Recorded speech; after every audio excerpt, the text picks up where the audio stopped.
өмірге мені жолдайды.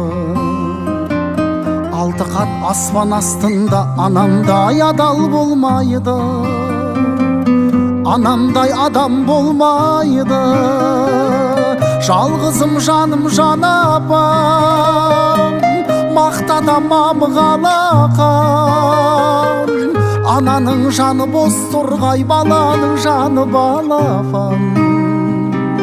Адамды Алла көп сынар, әкенің сөзі оқ шығар. Анаңдай сұлу адамзат жұмақ жақта да жоқ шығар.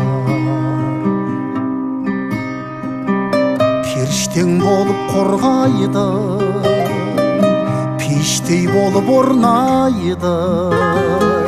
Жеті қат жердің үстінде анамдай жылу болмайды.